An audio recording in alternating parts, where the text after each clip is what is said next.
Estamos de volta com a mesa de debates aqui pela TVE Juiz de Fora. O grande desafio desse segmento que lida com o emocional dos atletas é entender como os fatores psicológicos influenciam no desempenho físico e também compreender como a prática esportiva pode afetar no desenvolvimento emocional, na saúde e no bem-estar de cada esportista. Quando a gente fala da psicologia do esporte, ela faz parte de um grupo maior, né, que seria a ciência do esporte. Quais áreas que estariam ligadas a isso? A psicologia do esporte, ela tem uma atuação bastante... É uma atuação grande, vamos dizer, né? Mas pouco ainda difundida. Então, ela pode estar envolvida no projeto social, né? Na iniciação esportiva, que seria uma área muito boa para se trabalhar, que é a criança, né? Fazendo escolinha de futebol, de futsal. Na atividade física que a gente chama de tempo livre, que é aquela atividade que eu falei do dia a dia, né, que as pessoas vão para a academia ou fazer seu esporte 2, 3 vezes por semana. E ela tem uma ajuda, a psicologia do esporte ela não funciona sozinha, né?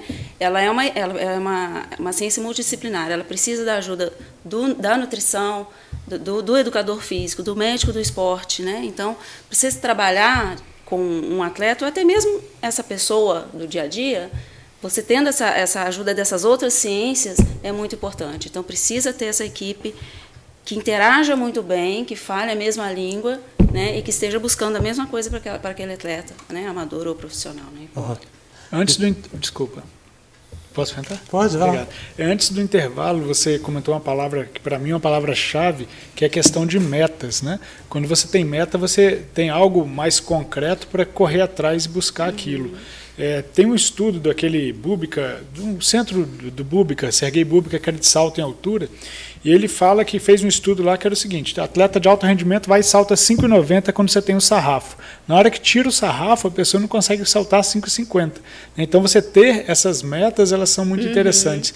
E tem um atleta brasileiro, me parece que é o Cielo, que ele fala que ele se motivou por muito tempo colocando o tempo do cara que era recordista em cima da cama dele. Então, ele acordava vendo aquilo. Né? Isso, de alguma forma, é trabalhar a psique para alcançar resultados. São estratégias, né, que a gente ensina o atleta a fazer, né?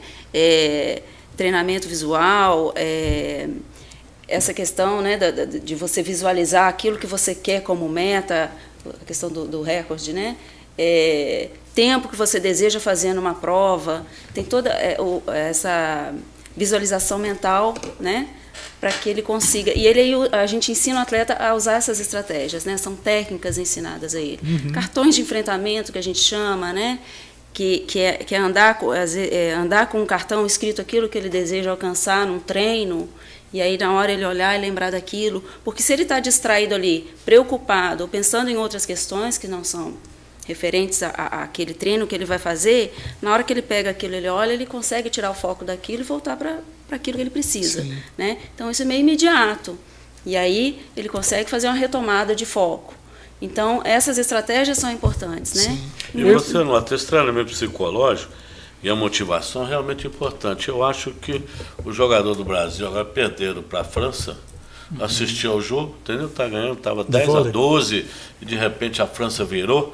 Acho que faltou um pouquinho ali do equilíbrio, essa questão emocional e do treinamento psicológico. Um dia eu estava assistindo o jogo do Flamengo, né? Sou flamenguista também, e eu percebi que tinha um jogador do Flamengo que está totalmente disperso, entendeu? Eu não, às vezes é tanto não que a gente é a minha percebe, área né? psicologia, mas eu percebi, ainda falei, meu filho estava grande, falei, esse jogador está com algum problema extracampo. Não sei se é questão familiar ou a questão individual dele. Ele não está prestando atenção, ele não está concentrado na bola, ele está assim, totalmente perdido, entendeu? E por sinal acabou indo para a reserva, agora não está nem mais a titular. Mas isso aí foi do seu, que é diretor do Flamengo, fala aí, fala. Eu queria ver esse treinamento psicológico, se tem que ser feito individual, ou tem que ser, lógico, depende, né, tem esporte individual, esporte coletivo, ou faz de uma forma coletiva, e isso deve ser feito com antecedência aos jogos, às competições, ou tem que ser no dia da competição? Como é que vocês trabalham aí, fazem esse ele pode ser feito tanto individual quanto coletivo, né? Porque a gente pode identificar num esporte coletivo uma questão que está acontecendo grupal, né? Está acontecendo algum fenômeno grupal que está atrapalhando a coesão daquele grupo, a união daquele grupo, que está atrapalhando os rendimentos. Ou então individual, às vezes é com um ou com o outro. Então pode ser feito tanto para um quanto para outro. Mas eu acho que dependendo da função, vamos voltar aqui no futebol, por exemplo. O goleiro, eu acho que tem que ter um treinamento mais específico, mais especial, porque ele tá ali a sozinho, pressão né? sobre ele é muito grande, né? Ainda mais na hora ali, às vezes, numa cobrança de pênalti, ele ali, a figura central, para defender e tal. Então, há sim essa característica, abordar cada atleta, ver o seu perfil individual e trabalhar com ele de acordo com a situação, com a posição dele ali no esporte. Até porque eles são um grupo, mas cada um tem a sua individualidade, né? E às vezes o perfil de um precisa ser trabalhado questões que do outro o perfil não precisa, né? Então pode ser feito o trabalho individual, sim, de acordo com as demandas, né? Um desdobramento. Está na hora do intervalo? Não. É um desdobramento. Você vê, por exemplo, Fórmula 1 é um esporte de alto rendimento. E as pessoas aplicam muito conhecimento e tecnologia nos carros, né, porque um está competindo com o outro, tem que estar à frente, e aquilo se desdobra dos nossos carros de passeio constantemente. Né? Uma série de tecnologias que a gente tem aqui vieram de lá.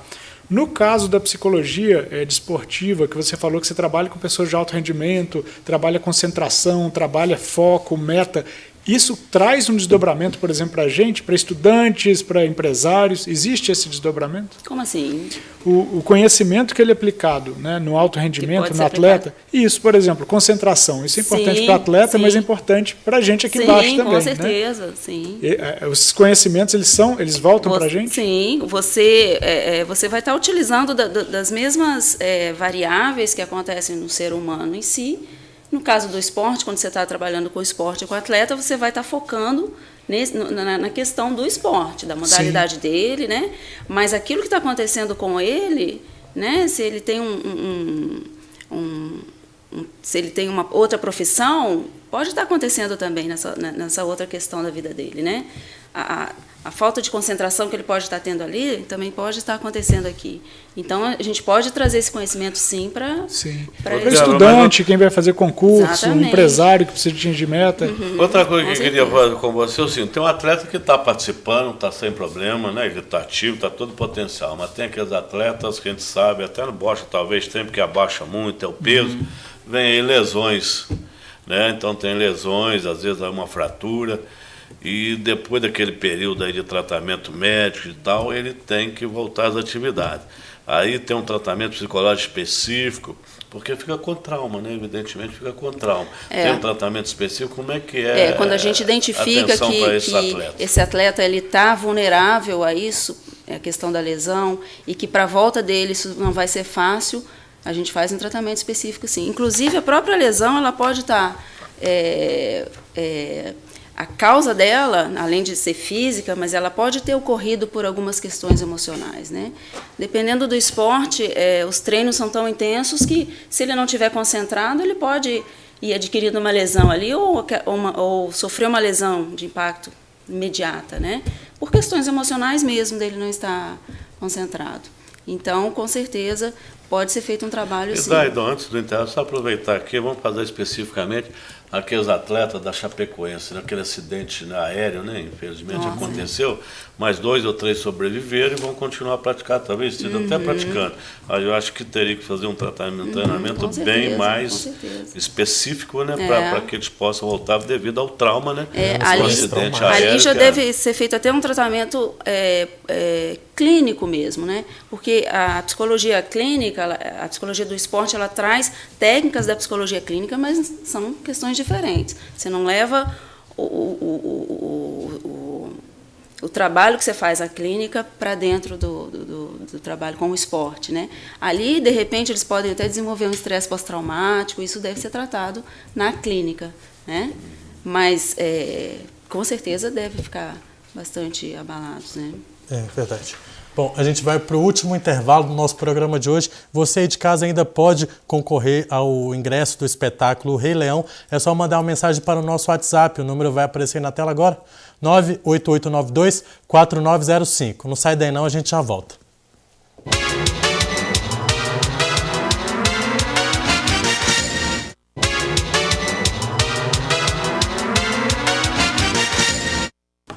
Estamos de volta com a mesa de debates aqui pela TVE Juiz de Fora.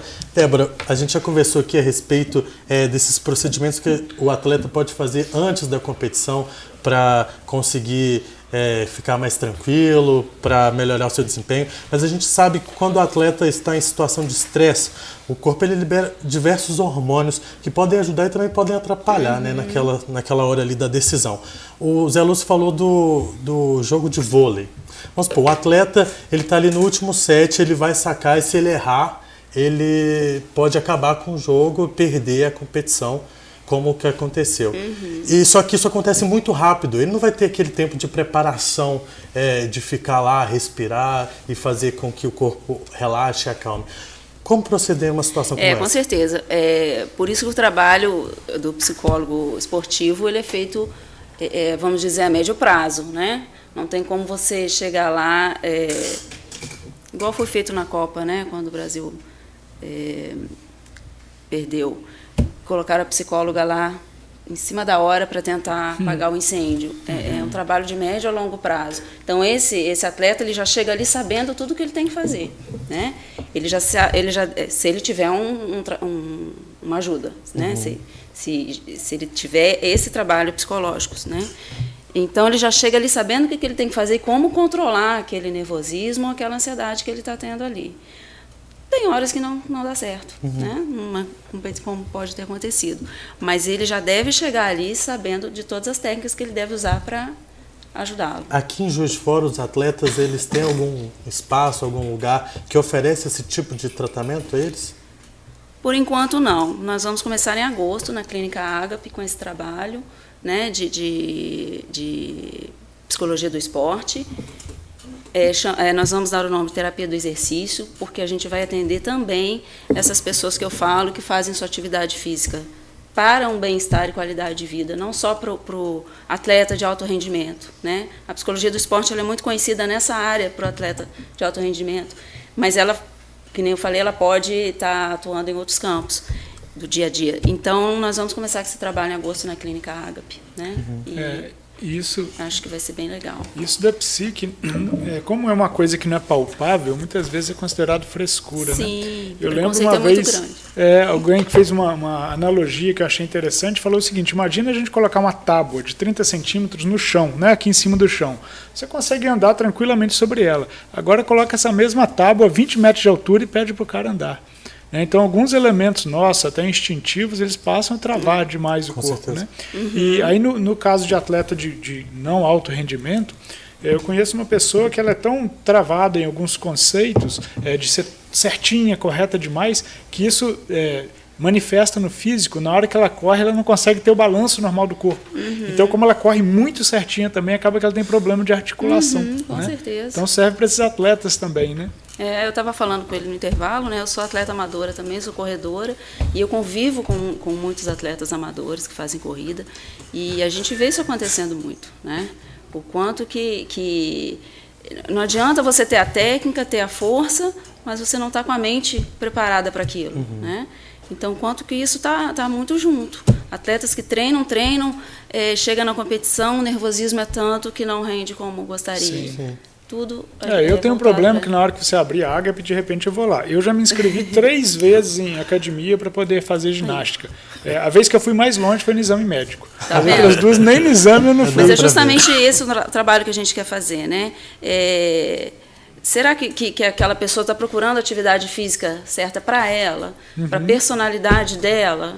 Né? Às vezes a modalidade dela é outra e ela insiste naquilo ali porque tem a ver com a sua personalidade, com o seu perfil de funcionamento, né, cognitivo. Então, eu conheço muita gente que na adolescência começou a fazer um esporte, ou início da idade adulta, né, começou a fazer um esporte, não gostou e concluiu na cabeça dela que ela não nasceu para fazer atividade física nenhuma. E hoje é uma pessoa sedentária. Não levo jeito porque eu não tenho coordenação.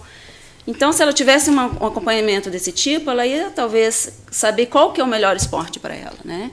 A gente inventa um monte de desculpa, e para aderência também, né? Na academia existe muita rotatividade. Sim. Né? Por que as pessoas não aderem, não usam aquilo como a sua rotina mesmo, dia a dia, né? A vocação esportiva, realmente, eu acho que isso é fundamental. Cada qual tem que escolher, né? Gostar, né, ter amor para praticar aquele esporte, que certamente vai ter mais sucesso. Isso é uma coisa evidente, né? Está aqui, nós temos aqui, né? Uma atleta corre, bocha, né? Sedentário, né? E eu sou peladeiro. Eu adoro futebol, gosto muito. Não vem mais na vez, você gosta do meu nome. Mas você tocou nesse assunto aí. Existe a necessidade da paixão na prática do esporte, mas igual situações como o treino em uma academia. Não é algo muito prazeroso. Existe uma forma de você adaptar o seu cérebro para que ele jogue alguns estímulos lá e fale assim, olha, você está gostando, isso está sendo legal, isso está sendo bom para você, mesmo que todo o resto prove que não.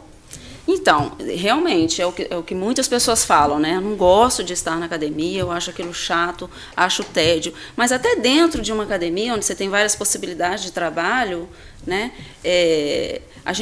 Se o educador físico, né, se ele tiver conhecimento dessas questões e tiver uma ajuda também de um profissional psicólogo, ele pode, junto com essa pessoa, descobrir o que para ela vai ser melhor fazer, o que para ela vai ser menos chato, né?